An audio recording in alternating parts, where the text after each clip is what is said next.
Trust Iran को America पर तो था ही था, लेकिन जो जीसीसी ममालिक है उनके साथ भी माजी में मरासिम कुछ अच्छे नहीं रहे।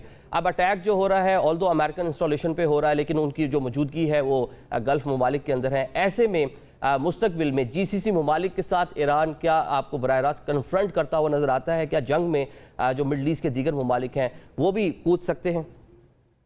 ये देखिए, जंग की जो मौजूदा स्टेज है ना, इसकी सबसे खतरनाक या इसमें जो सबसे बड़ा खदशा था वो यही था कि अगर इस्लामाबाद मेमोरेंडम ऑफ अंडरस्टैंडिंग में जो एग्रीमेंट हो गया था और उसके आगे जो नेगोशिएशंस होनी थी, अगर उस पर अमल दरामद ना हो सका सही तरह और ये किसी तरह भी तज़ब्ज़ुब का शिकार हो गया या इसमें हिकअप्स आ गई, तो फिर इसमें बहुत सारे महाज खुल सकते हैं।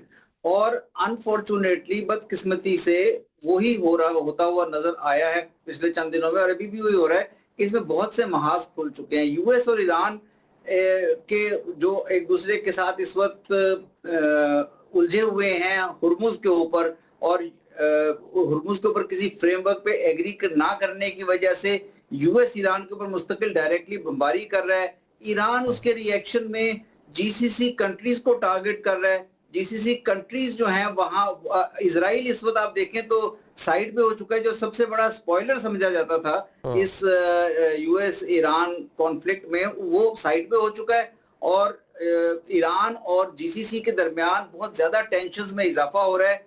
ठीक है जन साहब, प्रॉक्सीज की बात की अभी मंसूर साहब ने। प्रॉक्सीज वो पहले बड़ा मसला रही है, जो जीसीसी ममालिक है वो भी उसे कहने के खुश नहीं थे, अमेरिका यूरोप भी उसको क्रिटिसाइज करते रहे हैं। अब हौसियों का एकदम से एक्टिव हो जाना और on the other side Saudi Arabia पर हमले होना, सऊदी अरेबिया पाकिस्तान के लिए रेड लाइन है, हमारे एक पैक्ट उनके साथ मौजूद है। On the other side Pakistan एक बतौर सालिस भी ईरान और अमेरिका के माबैन मौजूद है। पाकिस्तान को इस टाइम कितनी बैलेंस करना कितना मुश्किल होगा पाकिस्तान के लिए दोनों सिचुएशंस को? ये बड़ी इंटरेस्टिंग बातचीत की है वैसे साहब ने। देखिए, जो कितनी पुरानी सिविलाइजेशन हो और कितनी भी अच्छी इवॉल्व नेशन स्टेट हो, मिलिट्री विक्ट्री को एब्जॉर्ब करना भी एक बड़ी आजमाइश होती है। आमतौर पे जो मिलिट्री विक्ट्रीज होती हैं वो ऐसा एक मोमेंटम क्रिएट कर देती हैं जिसमें वॉर के बाद, सीज फायर के बाद strategic community and arm forces he lead में रहने की कोशिश करती हैं जब बहुत मोमेंटम बना हुआ हो। और वाइज डिसीजन ये होता है कि जो जो आर्म फोर्सेस हैं और जो स्ट्रेटेजिक कम्युनिटी है वो हैंड ओवर कर दे डिसीजन मेकिंग पॉलिटिकल स्ट्रक्चर्स को। तो उसमें फिर एक ठहराव आ जाता है, उसमें एक स्टेबिलिटी आ जाती है। हम खुद ये फेस कर रहे हैं। देखें, जो एक माइंडसेट टीटीए का बना, उनकी विक्ट्री जो यूएस के अगेंस्ट थी, उसके बाद से उन्होंने पीछे मुड़ के अपने आप को जो ट्रांजिशन करनी चाहिए थी टुवर्ड स्टेट क्राफ्ट वो नहीं की। तो जब ये एमओयू साइन हुआ था, ये बहुत बड़ा खदशा था कि क्या ईरान अपने ब्रॉडर रिलेशंस को रीजन में और रीजन से बाहर भी रिव्यू करेगा, या विक्ट्री से जो गेन एक मोमेंटम किया है उसे अपनी एक बर्तरी को साबित करने के लिए ही चलता रहेगा आगे। जो आपने सवाल किया वो भी बहुत है। मैं पाकिस्तान में इसके बारे में दो राय पाई जाती हैं, और वो एक राय ये है कि चूंकि पैलेस्टीनियन जो है वो बड़े सफर कर रहे थे, तो पैलेस्टीनियन को कोई सपोर्ट नहीं कर रहा था, तो इसलिए ईरान ने जो कुछ भी किया पिछले 40 साल में वो बड़ा काबिल तहसीन है। लेकिन इसका एक अल्टरनेटिव व्यू भी है। अल्टरनेटिव व्यू ये है कि जो ईरान की पोस्ट 1979 फॉरेन पॉलिसी ऑप्शंस जो उन्होंने एक्सरसाइज की, particularly with regards to Hamas, 2-3 movement Syria में थी, हिजबुल्लाह और ये हूतीज में, इसका डिस्पैशनेटली एनालिसिस करना चाहिए कि इन 40 सालों में इन ममालिक को, इन नेशन स्टेट्स को फायदा क्या हुआ। सीरिया को क्या फायदा हुआ, लेबनान को क्या हुआ, यमन को क्या हुआ और पैलेस्टाइन को क्या हुआ। जब ईरान बहुत एक्टिव नहीं था इन प्रॉक्सीज के साथ, तो अरब ममालिक मुल्क के मिलकर स्टीयर कर रहे थे पैलेस्टीनियन कॉज को, और उसमें बड़े बड़े ब्रेक थ्रूज हो गए। उसमें ऑस्लो भी हुआ, कैंप डेविड भी हुआ, उसमें पैलेस्टीनियन लीडरशिप की एक एंगेजमेंट थी इंटरनेशनल कम्युनिटी के साथ, ईयू के साथ भी। वैसे यासर अरफात साहब, कुछ साल अब्बास साहब भी बहुत ट्रेवल करते रहे दुनिया में। इसी तरह इसराइल इतना एग्रेसिव नहीं था सेटलमेंट्स के लिए, वो इतना एग्रेसिव नहीं था जेरूशलम के जो स्टेटस है उसके स्टेटस को चेंज करने के लिए। तो जब ईरान ने पूरी इसराइल की पेरिफेरी पे अपने एक इत्तेहादी बना लिया और एक दूसरी ऑप्शन उन्होंने एक्साइज मिलिटेंसी वाली शुरू की, तो अरब ममालिक जो थे वो थोड़ा पीछे हट गए पैलेस्टीनियन कॉज से। एंड उसका नुकसान एक तो जो ऑप्शन इस्तेमाल किए ईरान ने उससे भी हुआ, और फिर 2001 के बाद जब दुनिया में पूरा नैरेटिव चेंज हुआ फ्रीडम मूवमेंट्स की तरफ, और दुनिया ने ये मानना शुरू किया कि अभी कोई फ्रीडम मूवमेंट नहीं है, जो भी कोई मिलिटेंसी करता है वो टेररिस्ट है। कश्मीर की कॉज को भी बड़ा नुकसान हुआ, पैलेस्टीनियन कॉज को भी बड़ा नुकसान हुआ, लेकिन ये ग्लोबल रियलिटी है। तो चाहिए ये था कि इस रीसेट में जब सीज फायर हुआ और एमओयू साइन हुआ, उसके बाद एक एक जो भी फॉरेन पॉलिसी ऑप्शंस एक्सरसाइज करना चाहते हैं रीजन में और पैलेस्टीनियन कॉज के लिए भी, उसको ईरानियन लॉन्ग टर्म पर्सपेक्टिव में इन ममालिक की बेहतरी के को भी जेहन में रखते हुए और अपनी अवाम की बेहतरी को भी जेहन में रखते हुए कुछ फैसले करते। अनफॉर्चुनेटली वो फैसले उस तरह अभी तक कर ना पाए और ना करते हुए नजर आते हैं। Thank you. ठीक है एम्बेसडर साहब, क्या जो इस्लामाबाद एमओयू था वो रिस्टोर हो सकता है? क्योंकि व्हाइट हाउस तो अभी भी कह रहा है कि बैक चैनल डिप्लोमेसी जारी है, बातचीत हो रही है, पाकिस्तान ने भी अभी तक उसकी कोई तरदीद नहीं की। क्या दोनों को एक बार फिर से मुज़ाकराती मेज पर डालना या कम से कम जो एमओयू है उसको रिस्टोर करना मुमकिन हो पाएगा पाकिस्तान के लिए? जी बिल्कुल, हमारी वजारत खारजा के तर्जुमान ने कल बड़े वाज़ेह अंदाज में कहा है कि इस्लामाबाद मेमोरेंडम ऑफ अंडरस्टैंडिंग जो है वो इंटैक्ट है, वो कोई मंसूख नहीं किया गया किसी भी पार्टी की तरफ से।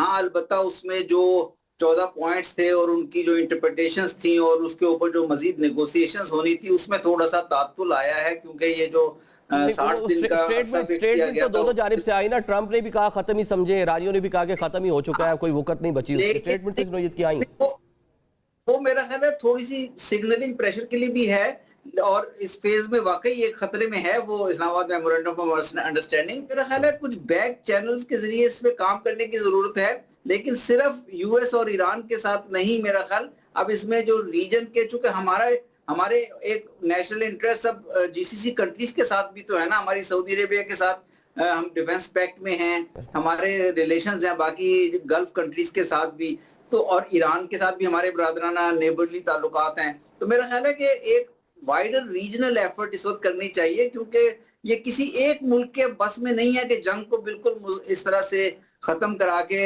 एक ड्यूरेबल पीस की तरफ ले आए। ठीक है जनरल साहब, आखिर में तो ये बता दें कि इजराइल 90 मिनट्स की प्रेजेंटेशन जिसका तस्करा होता है ट्रंप को दी गई, उसके बाद ये जंग का आगाज होता है, प्लान था हिट एंड रन होगा, फिर चलें एमओयू साइन हो गया। अब इजराइल कहीं नजर नहीं आ रहा, बतौर कह लें स्पेक्टेटर कहीं ना कहीं बैठा होगा।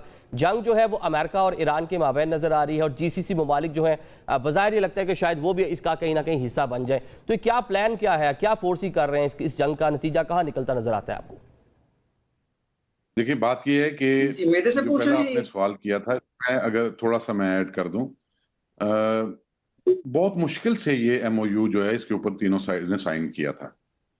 तो इस एमओयू से निकलना तो ऑप्शन रहेगी अगर और कोई अल्टरनेटिव अवेलेबल हो। तो क्या और कोई इसके साथ पैरेलल ऐसा अरेंजमेंट चल रहा था जो किसी कंक्लूसिव स्टेज पे पहुंचा किसी डॉक्यूमेंट की फॉर्म में? क्या ये पार्टीज जो पहले ईयू की वसातत से और बाद में जो जेसीपीओ के रुकन थे उनके वसातत से जो बातचीत करते रहे, क्या ईरान विलिंग होगा उस तरफ जाने के लिए? क्या ईरान टोटली रिलाय करके ओमान या कतर पे जिनके साथ उनके मीडिएशन के एक्सपीरियंसेस अच्छे रहे हैं उन पे बेस करके एक नया कोई मुआहदा करने की पोजीशन में होगा? ऐसा नहीं है, तो वापस इसी एमओयू की तरफ आएंगे। दूसरी बात यह है कि वाजे उन्होंने कह दिया कि ये MOU is out of the window, Iran ने भी और अमेरिका ने भी। तो 28 फरवरी से लेकर अब तक कितनी ऐसी पोजीशंस ली हैं उन्होंने which they actually didn't mean, both side, and next day they came back to some other position. तो जो उन्होंने ये अभी दोनों तरफ से ये स्टेटमेंट आई है इसको बिल्कुल फेस वैल्यू पे नहीं लेना चाहिए। इजराइल जो अभी तक पिछले 7 दिन से जब से ये मिलिट्री कॉन्फ्लिक्ट दोबारा से जो स्ट्राइक्स शुरू हुई हैं दोबारा से, तो इजराइल उसमें पार्टिसिपेट नहीं कर रहा ईरान के अगेंस्ट। ये एक बहुत पॉजिटिव साइन है। और वो क्यों नहीं कर रहा? वो इसलिए नहीं कर रहा कि यूएस ने खुद उनको इन्वॉल्व नहीं होने दिया, और वाइस प्रेसिडेंट ने एक स्टेटमेंट भी दे दी है जिसमें बड़ा क्लियरली उन्होंने कहा कि इजरायली ऑफिशियल्स इस कॉन्फ्लिक्ट को प्रोलॉन्ग भी करना चाहते हैं और ईरानियन अरेंजमेंट यानी कि जो एमओयू हुआ है उसको भी अंडरमाइन करना चाहते हैं। तो वो नहीं कर पा रहे अगर कॉन्फ्लिक्ट में पार्टिसिपेशन, तो इसका मतलब है उनको रोका जा रहा है। और रोका क्यों जा रहा है? क्योंकि यूएस भी नहीं चाहता कि ये कॉन्फ्लिक्ट उस तरफ वापस उस फुल ब्लोन मिलिट्री कॉन्फ्लिक्ट की तरफ जाए जो 28 फरवरी के बाद शुरू हुई। एक तो उनके जैसे एम्बेसडर साहब ने बताया कि उनके अपने इलेक्शंस का भी बहुत बड़ा उनको कंसर्न है, लेकिन उसके साथ साथ पैरेलल ये भी बात है कि बहुत attractive cost effective military options US के पास भी नहीं है। तो जो इजराइल अब तक शामिल नहीं हुआ वो वो एक पॉजिटिव साइन है, और वो मैनेज किया हुआ है उन्होंने, इसलिए नहीं हुआ। अब जब ये हूतीज अगर शामिल होते हैं रेड सी या सऊदी अरब के अगेंस्ट, तो मेरा ये ख्याल है, विच मे गो रॉन्ग, कि फिर इजराइल को स्पेसिफिकली वो यमन पे हूतीज पे अनलीश करेंगे यूएस वाले, एंड उसके कॉन्सिक्वेंसेस अच्छे नहीं होंगे। ठीक है मंसूर साहब, आप there is still a hope, और बड़ा चांस है कि ये वापस एमओयू की तरफ आएंगे। होप सो सर, ऐसा हो, होप सो ऐसा, क्योंकि असरात जो है पूरी दुनिया देख रही है, किसी को डेफिनेटली किसी को सूट नहीं करते, पूरी दुनिया जो है उसके असरात फेस करिए। मंसूर साहब, आपकी मौजूदगी का फ़ायदा उठाते हैं, बड़े क्रिटिकल टाइम में आप अफगानिस्तान में जो है बतौर सफ़ीर अपनी खिदमत आपने सर अंजाम दी। एसिमेट्रिक जो वॉरफेयर है अफगानिस्तान, उसके ज़रिए पाकिस्तान को डिस्टेबलाइज करने की कोशिश कर रहा है, तश्कीलें भेजना प्रॉक्सीज के ज़रिए, इसका हल क्या है? काइनेटिक हल ही है कि इसके अलावा भी कोई मुज़ाकरात या कुछ ना कुछ इंगेजमेंट हो सकती है अभी भी? देखें, जब इंटरस्टेट इस तरह के इश्यूज आते हैं, कॉन्फ्लिक्ट्स आते हैं, तो उसमें काइनेटिक हल भी एक हल होता है, वन ऑफ द ऑप्शंस होती है। लेकिन काइनेटिक हल अब दोनों ममालिक के दरमियान जो मिलिट्री कन्फ्रंटेशन है या मिलिट्री टेंशंस है या पाकिस्तान की स्ट्राइक्स भी हुई हैं, ये कोई इसको गुज़िश्ता अक्टूबर से जारी हैं, तो काफी लंबा अरसा गुजर चुका है। और इससे जो पाकिस्तान, मैं समझता हूँ, मैसेजिंग करना चाहता था, प्रेशर डालना चाहता था, कुछ ना कुछ वो प्रेशर वहां पहुंचा भी है। और अब चूंकि एक हमारे कुछ दोस्त ममालिक जो है, खास तौर पे चाइना ने जो उरुमची में प्रोसेस किया था, first phase of that process, उसमें कुछ प्रोग्रेस भी हुई थी।